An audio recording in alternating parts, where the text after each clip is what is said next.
JYP 박진영, 그동안 우리가 그에 대하여 알고 있는 것은 피상적인 것들 뿐이었다. 물론 일반적으로 우리가 알고 있는 수많은 연예계 스타들의 성공 스토리는 거의 다 비슷한 이야기들이다. 고생 끝에 부귀영화를 누리는 과정들, 그리고 때로는 성공 후 정상에서의 품행 문제 및 비도덕적인 행실로 시사 뉴스가 되는 경우도 많이 있었다. 그렇다면 박진영은 어떠했을까? 수많은 히트곡,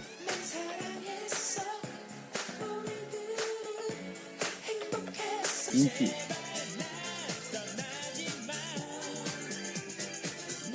영상,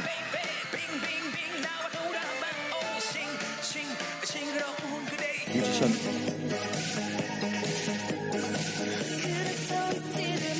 댄스 가수,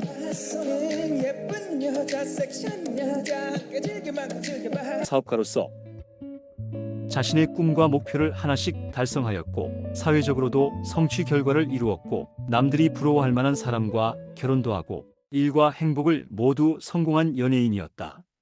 뉴욕 맨하튼,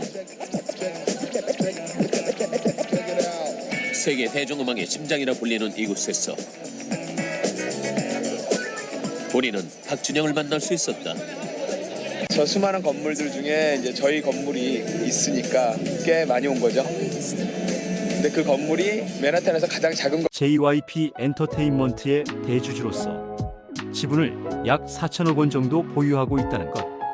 그리고 한 번 이혼 후 재혼하였고 엄청난 재산과 부족함 없이 물질적 풍요를 누리며 잘 살고 있는 것으로 알고 있었다.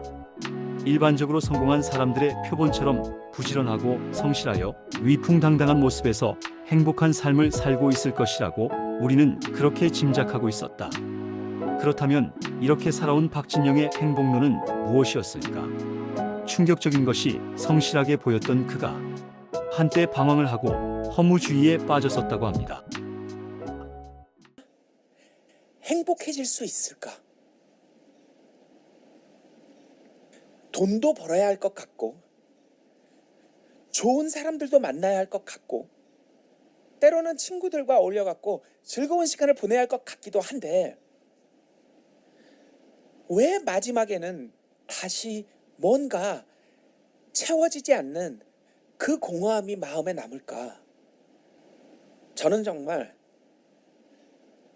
엄청난 행운이 따라서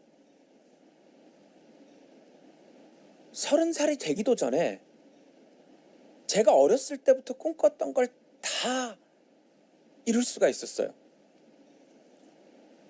정말 좋은 분을 만나서 결혼하는 일.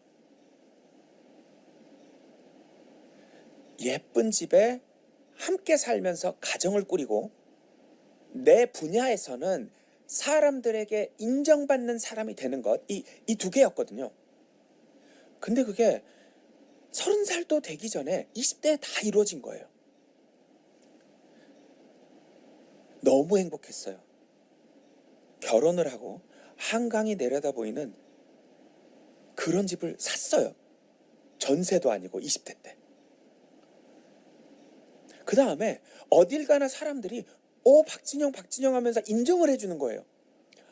인정도 받고 집에 가면 소중하고 안정된 가정이 있고 됐다.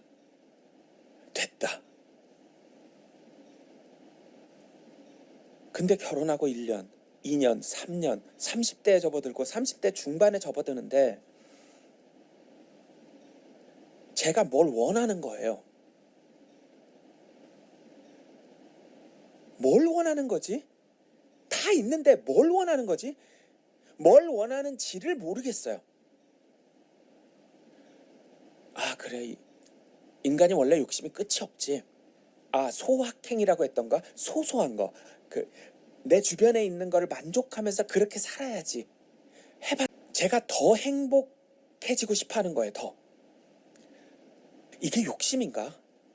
이 정도면 행복한 건데 내가 더 행복해지고 싶어 하는 자체가 욕심인가? 근데 난 왜 더 행복해지고 싶지, 더?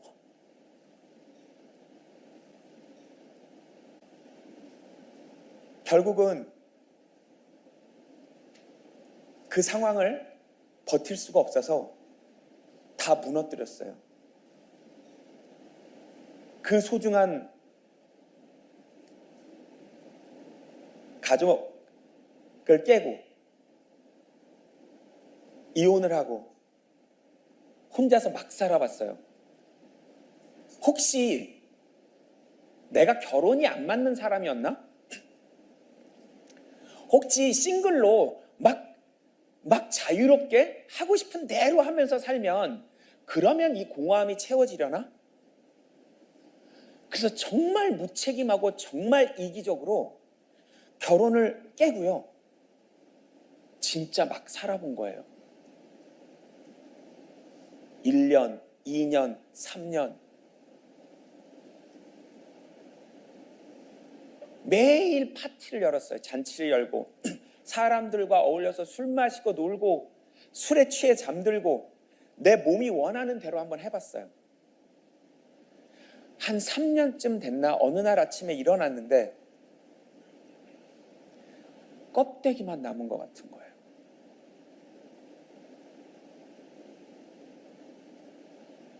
밖을 봤더니 막 사람들이 널브러져서 자고 있고 절망이었어요.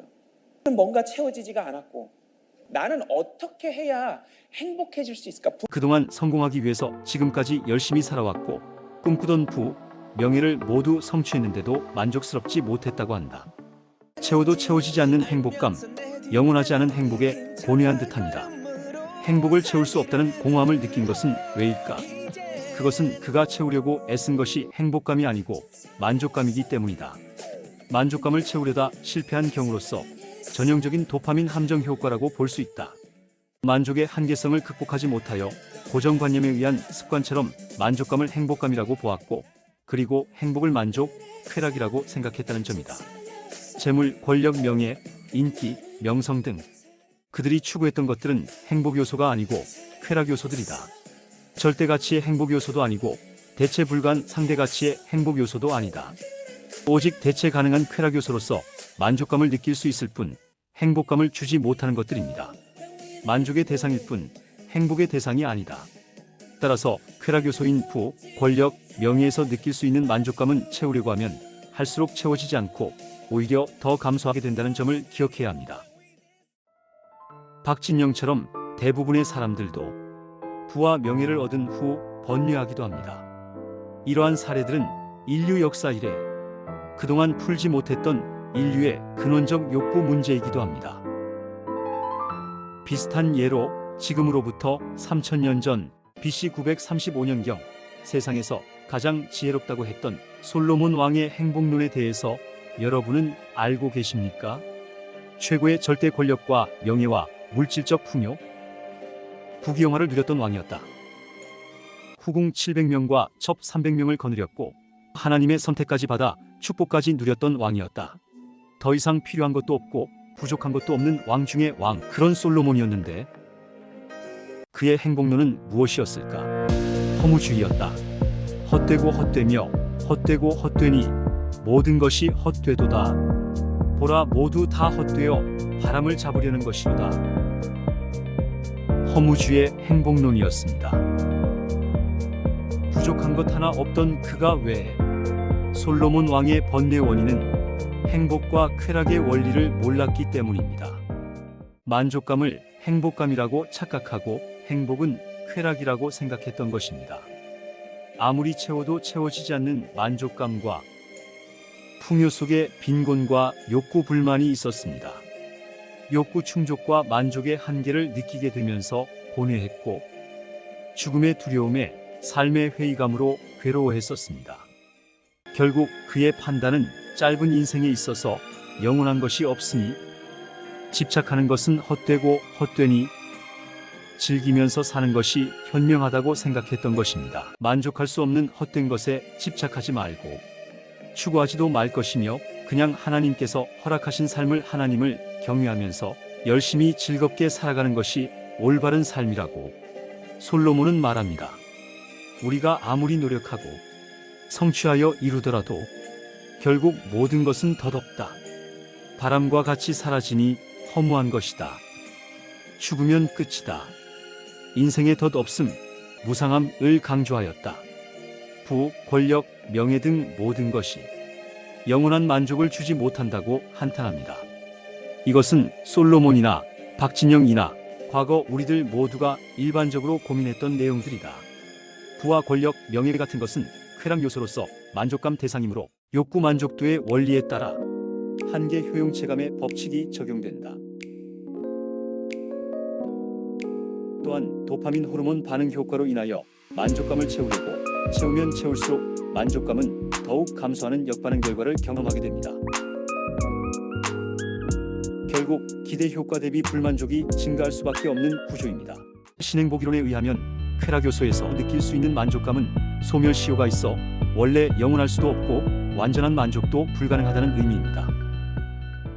독일의 염세주의 철학자 쇼펜하우어는 인간은 의지와 욕구 충족의 한계성으로 인해 완전한 만족을 할 수 없으니 사는 게 고통이다.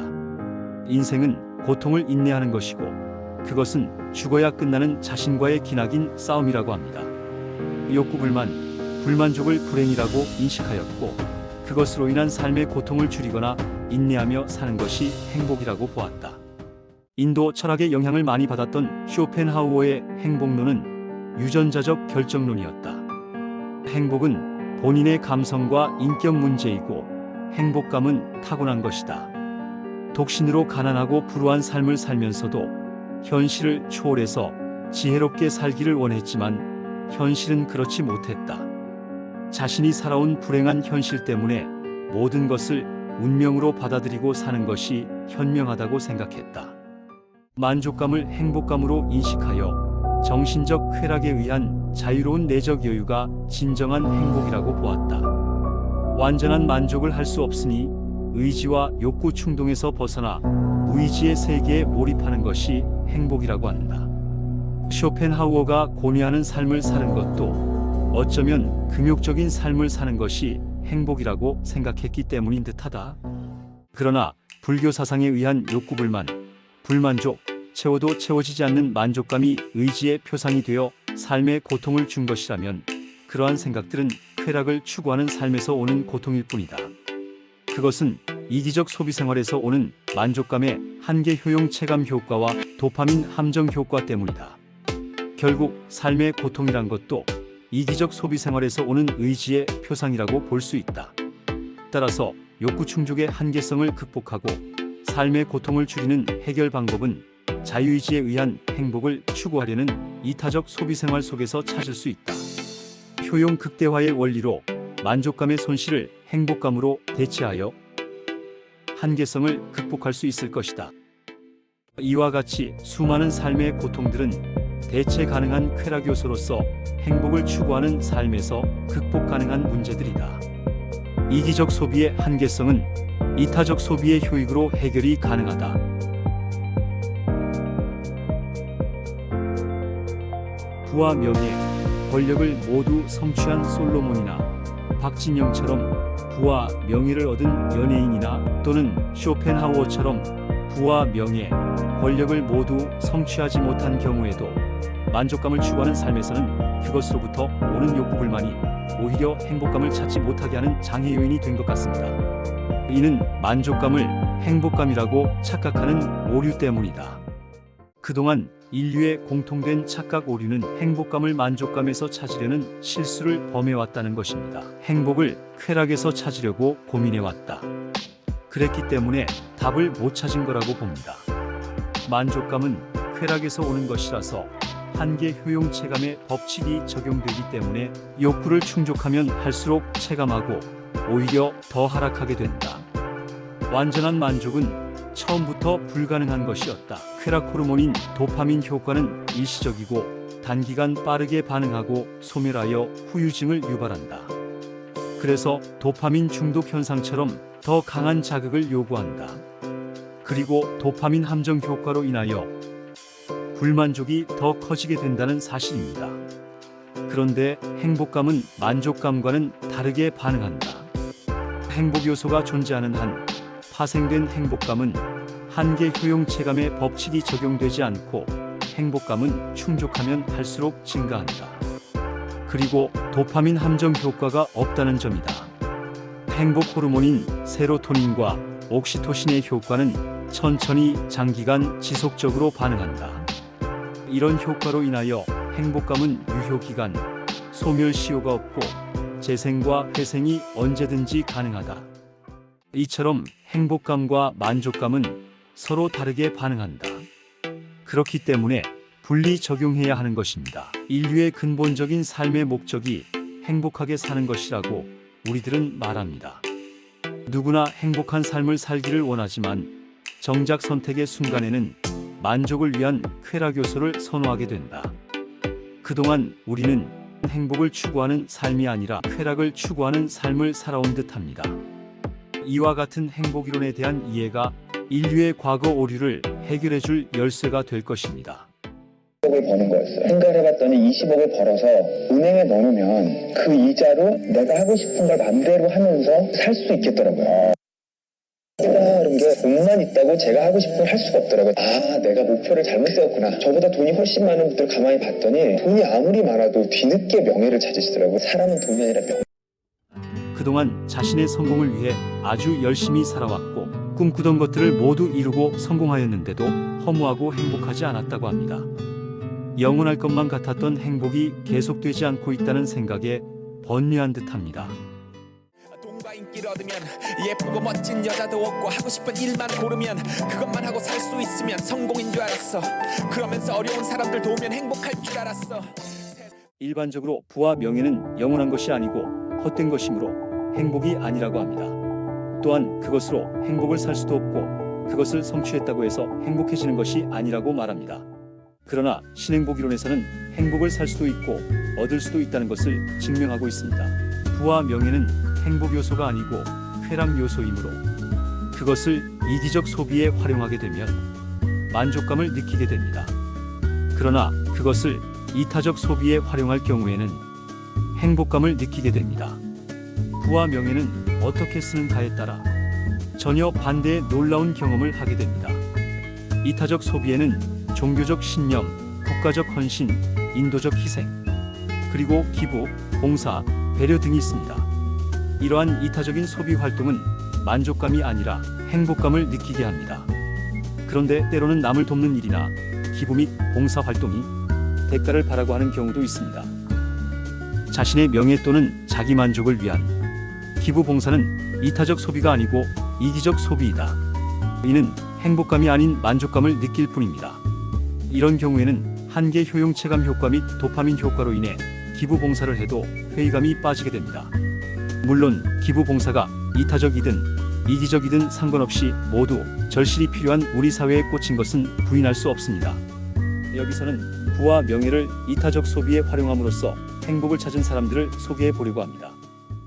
1931년 가난한 집에 태어나 자수성가했고 어느덧 세계 최대 면세점 체인을 자랑하는 미국의 억만장자가 됐습니다.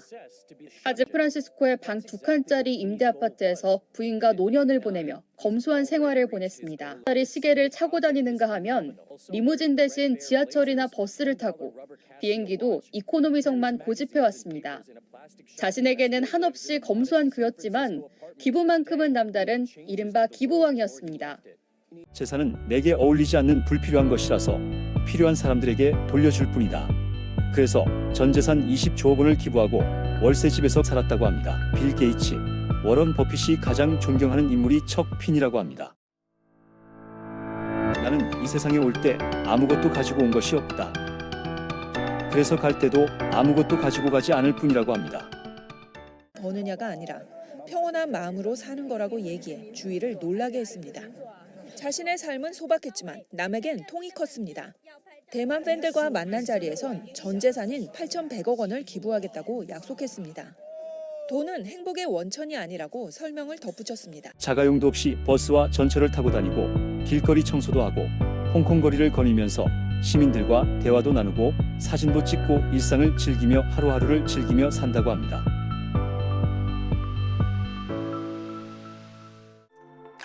이번에는 인기, 명성, 명예를 활용해서 행복한 삶을 사는 사람들입니다. 돈과 집이 없어도 지금 이 순간을 행복하게 살고 싶어서 기부한다고 합니다. 그래서 기부하기 위해 노래하고 돈을 버는 것이 즐겁고 행복하다고 합니다. 그냥 사는 것이 즐겁다는 김장훈입니다. 그런 걸 사람들이 자꾸 월세 살면서 왜 그렇게 사냐고 하는데 첫 번째 이유는 그냥 좋아서 그리고 그냥 그게 다예요. 거기에서 제가 뭐 세상을 뭐 그런 건 없고요. 공연에 적자 보는 걸 채우고 나눔을 하고 그러면 저는 뭐 너무 행복하죠. 지금도 행복한데. 네. 아니 근데 그렇게 해서 지금까지 기부하신 금액이 200억 원이 넘는다. 돌이켜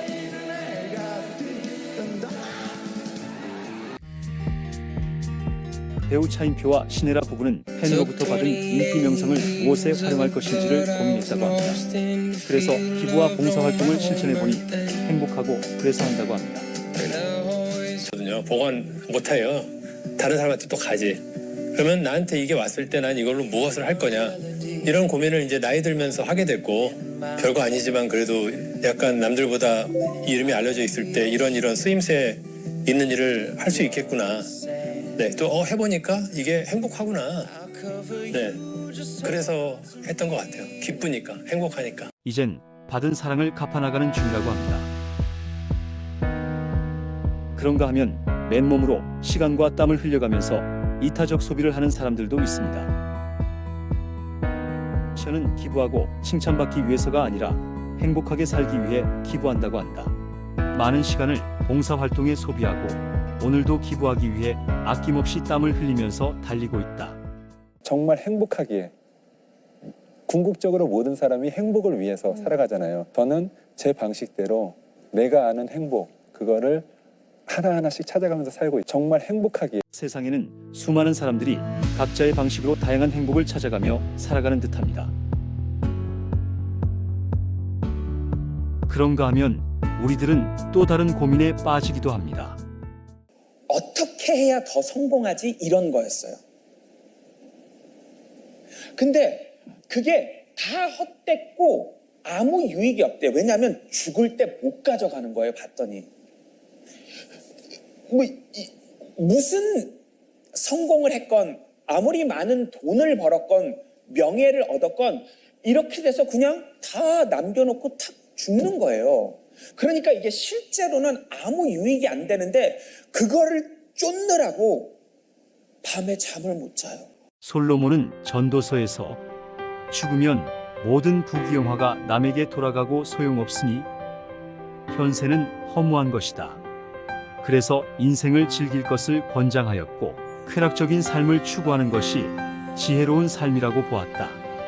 인간 지혜의 한계, 현실적 가치의 한계, 욕구 충족의 한계를 인식하고 모든 것이 헛된 것이라고 하였던 것입니다. 그래서 솔로몬은 한계성을 극복하기 위해 우상 숭배도 해보았고 현세 구복 신앙에 빠지기도 했었다. 결국 현실과 이상의 괴리와 현실적 인간의 한계성에 번뇌할 수밖에 없었던 것입니다. 이는 과거 3000년 전의 시대적 역사적 배경하에서는 어쩔 수 없었는지도 모릅니다. 행복과 쾌락의 원리를 모른 채 행복을 추구하려는 삶의 한계성을 극복하지 못했기 때문에 허무주의자가 된 것입니다. 행복과 쾌락의 분리 개념이 정립되지 않은 탓이기도 합니다. 솔로몬은 BC 900년대의 지식을 기반으로 한 지혜의 한계성을 인식하여 허무주의적 행복론을 표현한 것 같습니다. 세상을 살다 보면 난관에 부딪힐 때도 많을 것입니다. 신에게 축복을 바라며 기도하지만 우리는 정작 행복 요소가 아닌 쾌락 요소를 위해 간절히 기도하는 욕심을 부리며 살고 있는 듯합니다. 한편 우리가 보통 죽음에 대해 얘기할 때에 인생에 있어 가장 큰 불행감, 불만족이라고 합니다. 이에 대한 두려움은 누구나 있겠지만 이를 극복할 수 있는 방법은 종교적 신념으로 해결할 수 있을 듯합니다. 현세에는 믿음을 통해 구원받음으로써 사는 동안에도 최고의 행복감을 누리고 죽어서도 내세에까지 영원한 구원을 보장받음으로써 죽음에 대한 불행감을 해소할 수 있다고 합니다. 지금은 박진영 씨도 종교적 신념에 따라 행복을 찾아서 잘 살고 있다고 하니 팬으로서 얼마나 다행인지 모릅니다. 나쁜 길로 빠지지 않고 방황을 끝내고 다시 돌아왔으니까요. 여기서 우리가 눈여겨봐야 할 것은 바로 회복 탄력성의 중요성입니다. 살다 보면 인생은 어차피 수많은 굴곡과 더불어 성공과 실패, 기쁨과 슬픔을 겪게 됩니다. 그렇다면 세상을 회피하기보다는 아픔으로부터 더 이상 좌절하지 않고 긍정적인 방향으로 다시 돌아와 살아가려는 삶의 태도와 자세가 얼마나 중요한지를 보여주는 것 같습니다. 인생이 때로는 대인 관계 때문에, 때로는 목표에 대한 좌절감 때문에, 때로는 이상과 현실의 괴리 때문에, 때로는 죽음에 대한 두려움 때문에 인생의 허무함과 덧없음을 느낄 때도 있을 것입니다. 그래도 우리의 삶이 저마다 살 가치가 있고 의미가 있듯이 우리 삶의 흔적들은 죽으면 사라지는 것이 아니고 바람처럼 왔다가 사라지는 덧없는 인생도 아니라고 봅니다. 죽으면 끝이다. 자살하면 그만이다. 인생이 그것으로 끝나는 것이 아닌 듯합니다. 죽어서도 우리들의 살다간 흔적들은 영원히 남습니다. 솔로몬의 이름과 업적을 3000여 년 동안 아직도 기억하고 있듯이 지금 우리가 선조들의 과거 흔적 속에서 살고 있듯이 우리 또한 역사의 일부를 만들다 가게 될 것이고 미래의 누군가에게 디딤돌이 되어 살아가게 될 것입니다. 삶의 의미와 가치는 누구에게나 있듯이 그것을 어떻게 누리는지는 각자의 신념이기에 인생은 아름다운 것인가 봅니다. 죽어서도 살아서의 흔적, 업적, 명예, 이름의 잔존 가치는 영원히 계속됩니다. 무로 돌아가는 것도 아니고 빈손으로 가는 것도 아닌 듯합니다. 수많은 역사와 문화, 전통은 유산이 되어 과거에서 현재를 거쳐 미래로 이어지듯이 우리들의 작은 발자취도 죽어서 사라지는 것이 아니라 영원히 남아 후세들에게 영향을 미치게 될 것입니다.